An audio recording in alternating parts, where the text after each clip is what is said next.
How quickly and fast we forget about people. In this video, I'm going to explore the topic, and it doesn't have to be even about famous or prominent people, the rich and famous precisely, or celebrities, but the regular people. We tend to forget quick and fast. That's our human nature, and but if I have the last 21 years, if 22 years maybe. I remember living in New York City. I had so many friends, so many people that I called, and some of them I called friends, but some of them I just called them acquaintances, people I barely know, coworkers maybe, uh, and I knew that very few of those people would be at any given time, there for me at an emergency situation. And for myself, in return, the same way, I felt that there were so few people that I could really be for them in an emergency that I can share a lunch dinner, or in an emergency go to the hospital, funeral. I mean anything that. That's how you know if you're in jail or for any reason, or for you're sick or anything. If you have an emergency, can't pay your rent. That's how you see. And sometimes people who even give you a little help in return, or lend you money, or an extreme emergency situation.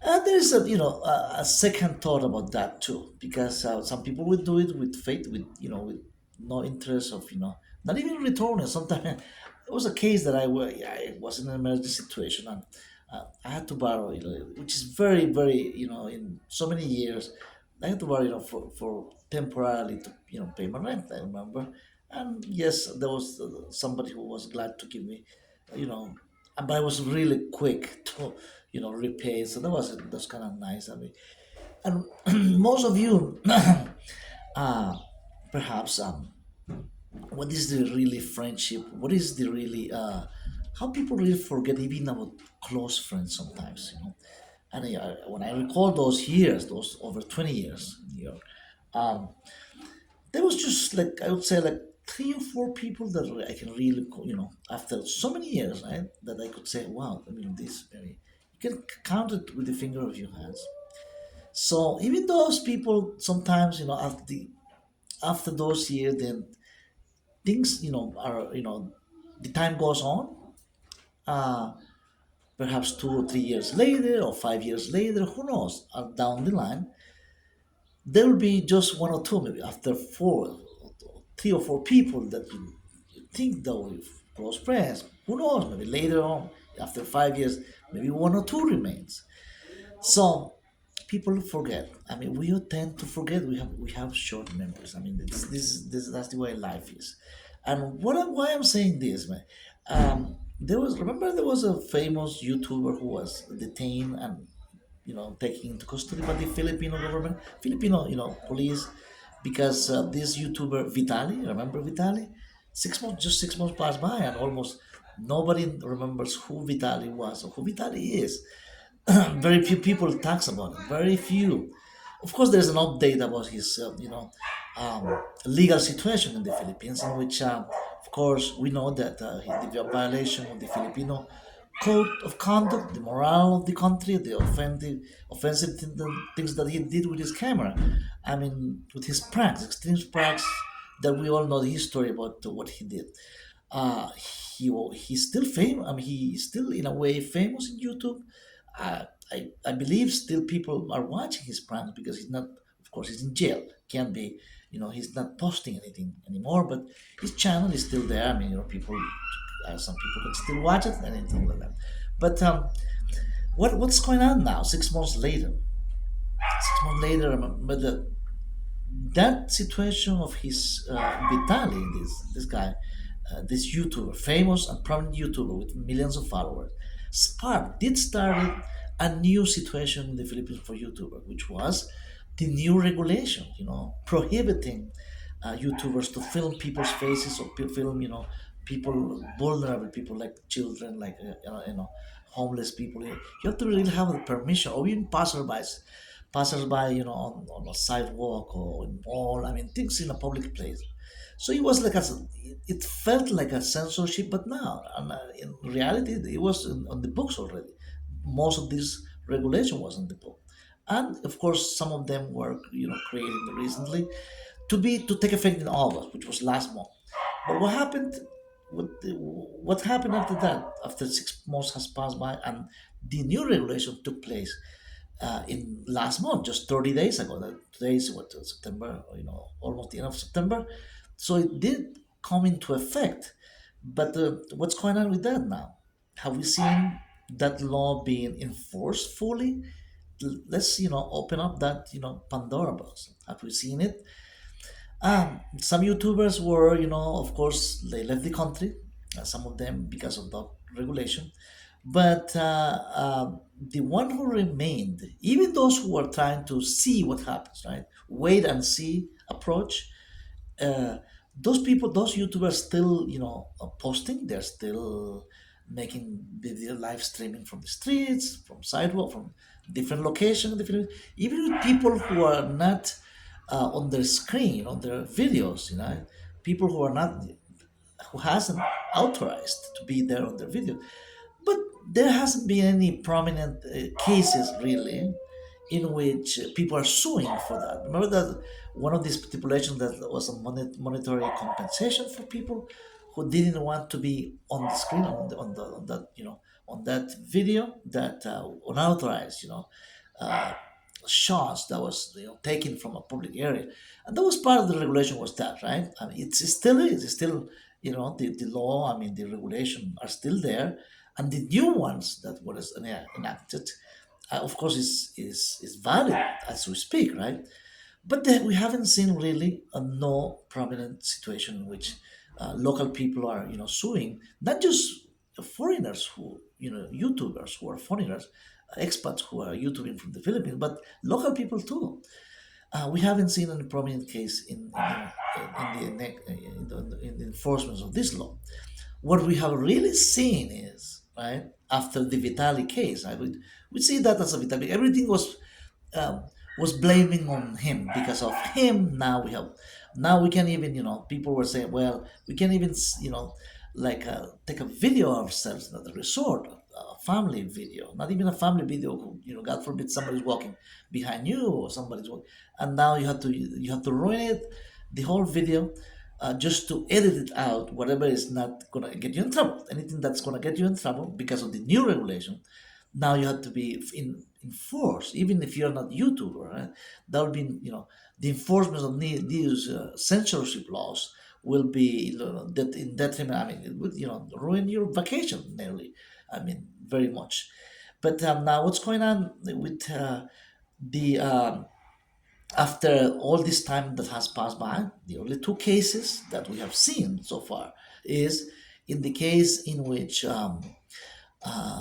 famous one of the top YouTubers in the Philippines. I think the name is Mike in the Philippines or something like that. But I think he brought up uh, lawsuit about against another YouTuber who's an American YouTuber. I think believe in Kansas, in which for the defamation and violation of the cyber code of so that's the only cases. There are a couple more, one more case that I want to mention in a minute, but in which they're using in this case they use the same regulation, same law to sue the other part, right? The other part of using his name, of like doing 16, like over 16 videos, just attacking him with lies. He says lies, and well, there's accusations and counter accusations. So there is the using part of those laws always also to be able to bring up like a case. But as we know, a case like that is not just like hire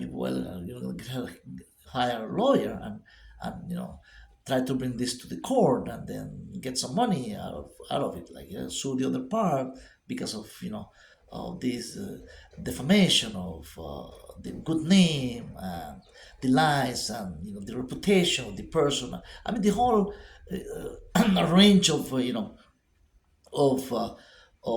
name calling that takes place in this situation like that. And uh, they have to prove, of course, that they once they're in court, they have to prove that what has been said is a lie, right?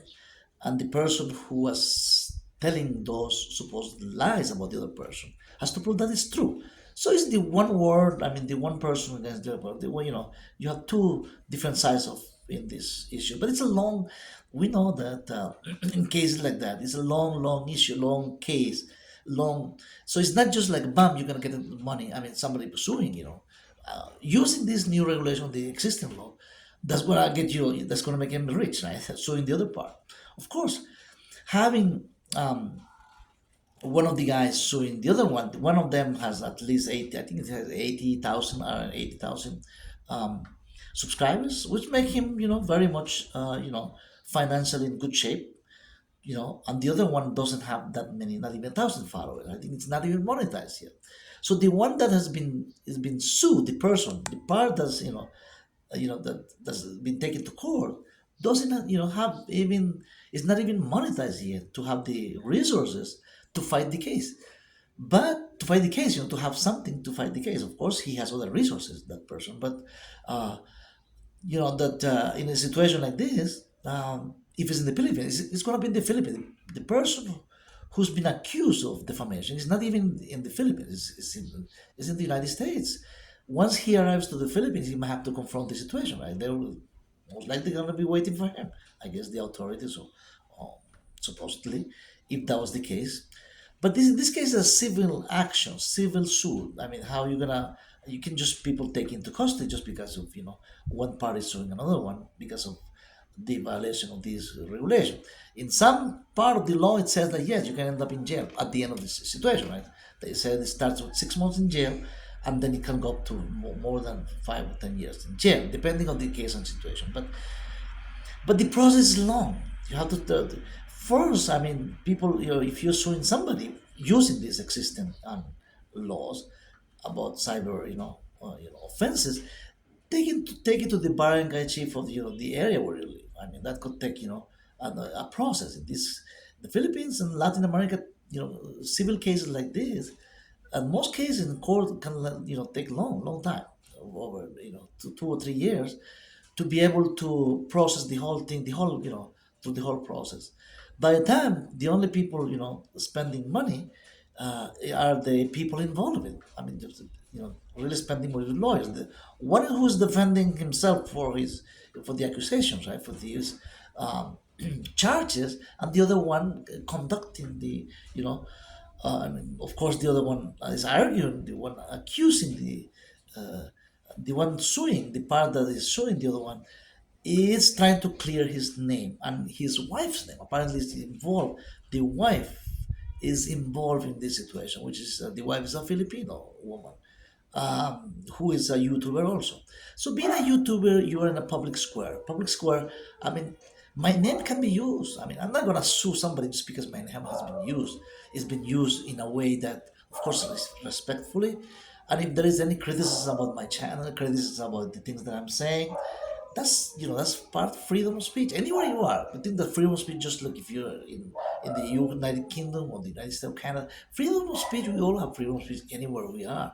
Even in the Philippines, Latin America, Mexico, the law guarantees you to of course you can't be telling something that something that is not true. I mean, you are if you are really damaging the other person's reputation seriously.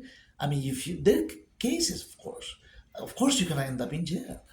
But if I'm mentioning my opinion about what the other person is saying, a public persona, I mean, or a politician, you have the right to criticize a politician anywhere, basically, unless in a rough, societies, some society can't, but in most society, and as far as I know, the Philippines is an open society. People are allowed to raise their opinions in a way that you see what's going on in the street at this moment. There are many protests. People are raising their opinions. Protesting on the streets, thousands, hundreds of thousands of people on the street, especially in the capital city of Manila. So that's one way of expressing yourself. Of course, if there's violence, that's a violation of the law. I mean, against public property or private property. The law applies to in any case particularly. But raising an opinion on YouTube. I mean, I'm in the public square at this moment. While I'm posting this video, it can be criticized. I mean, am I going to sue anybody just because that person disagree with what I'm saying? There's a room for disagreement, room for a debate. But now, if a person start attacking me personally, I mean, attacking me, my my family member, my children. I mean, that's a, we have to see how things, how extreme that can situation be, and how perceived. If there's only mention that in which there is no, they're not destroying precisely the good name of my family member. I mean, of course, that can be acceptable too, because as I'm the one who's a public person, I'm the one, right? But of course, whatever I do, whatever I say, it can affect my family members too. In a way, there's a secondary thing. But if there's an extreme situation, if somebody's obsessed with my persona, as a person, obsessed with my fan or whatever. I mean, somebody who's just not just trolling me, but like obsessed with just posting about just about myself. I mean, following me or like a stalker. That's like a cyber stalk, right? I mean, which is I'm not sure if that's. I don't think that's the case, but I'm not really sure about how widespread this situation is in that particular case. That these two YouTubers are suing, one of them is suing the other one, or they can be a reconciliation or have shake hands at the end of the story. I mean, they may, because one of them saying the one American in Kansas, I believe he's saying that he knew this person in the this YouTuber in the Philippines for years, and he even called that person a friend, meaning they were known each other. They have seen each other upon assume, assume, and that's what he's implying, that they knew each other. That he was a subscriber of his channel. Things were, fall apart after a few years of knowing each other apparently, and from them everything has been hell basically. And the one is accusing the other one, of course, of using for views. Using somebody's name just for views.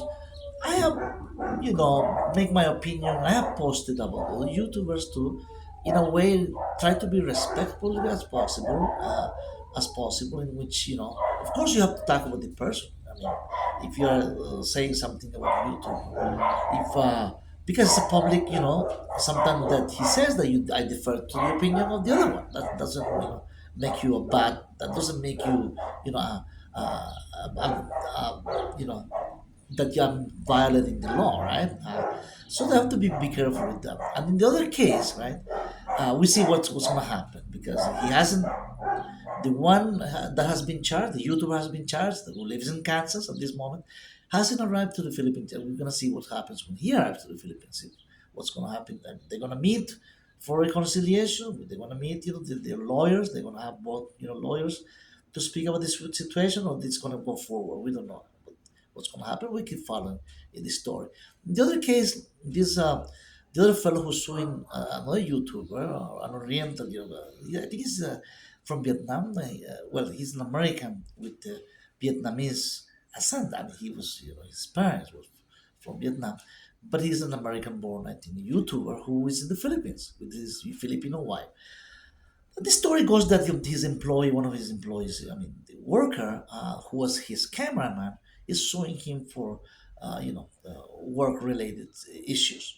Work-related meaning that they're working for long hours. The other one, his employees arguing. He's been sued because of uh, that working relationship situations in which the other one is claiming that he owes him money, that the working condition was not the way they had agreed at the beginning.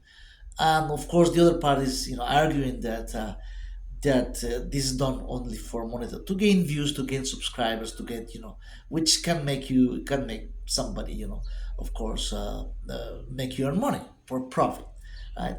So there is a situation in which uh, uh, a damage of a reputation, because people who knows you closely, people who knows me closely, And if I'm accused of anything, right, people who knows me closely, they're gonna find that it's a lie. I mean, close friends maybe, or close, you pastor. I mean, people are not know. Wait a minute. I mean, it can happen. We're not perfect. I mean, but it can happen. Things happen, and you never know. People make mistakes.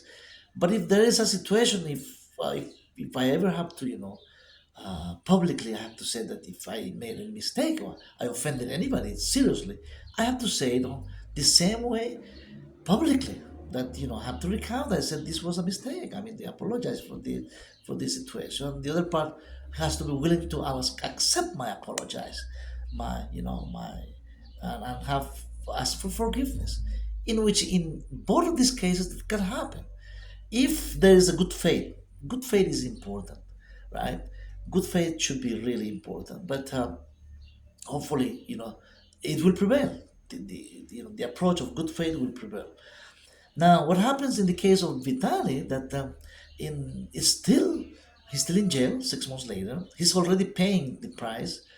What if he's declared innocent? If he's found innocent of the charge, or he negotiate for lesser charge, to pledge guilty, all right, of the offenses, and bring the jail time down, bring the numbers of years he can spend in jail down to, instead of spending 10 to 15 years in jail, only 2 or 3 years in jail, after pleading, after have an agreement with his victims, with he is supposedly victims, right? Because we don't know. I mean, we still don't know, after unless until the evidence has been presented to the court, right, in the Filipino court system, and the accusers, right, of those pranks, well, we're talking of Vitali, and comes to light and present the evidence, the part that's accusing.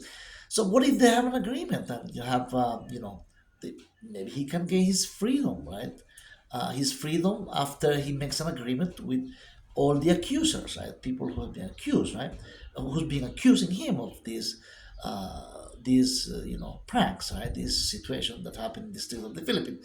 So if he becomes free, if he goes free now, right? Free meaning, you know, uh, and free, but perhaps to, if you have an agreement, there is a monetary payment, right, for the victims, right?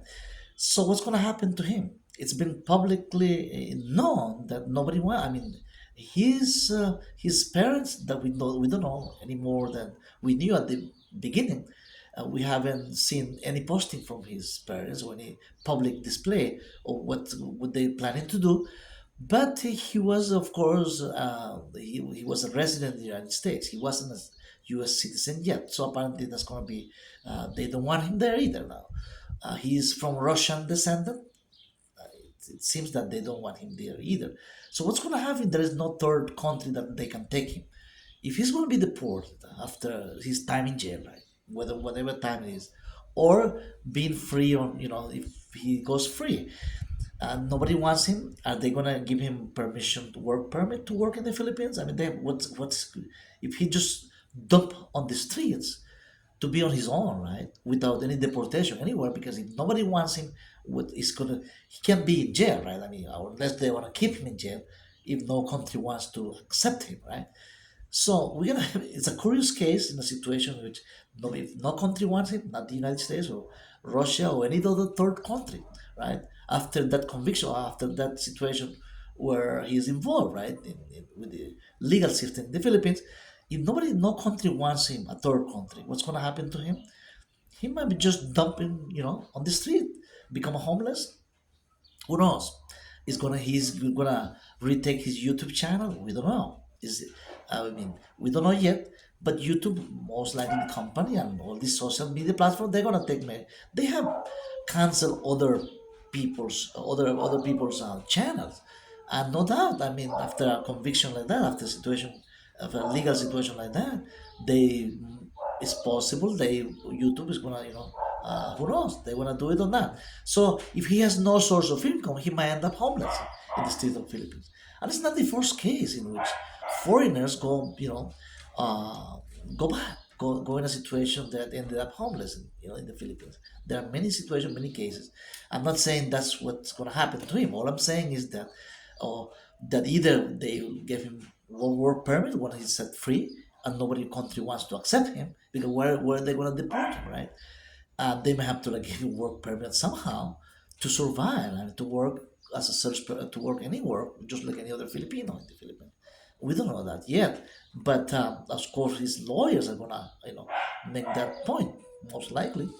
And we see what's gonna happen. But you see how things, the how really quick we forget about prominent people, or sometimes even the rich and famous. And as just as a regular, I'm not just a regular person. People, of course, if somebody like Vitali has been forgotten, right, in only 6 months, what about the rest of us, right? That we don't have that kind of name yet, that name, recognition in the world. But that's real life, guys. See you in the next video. Take care.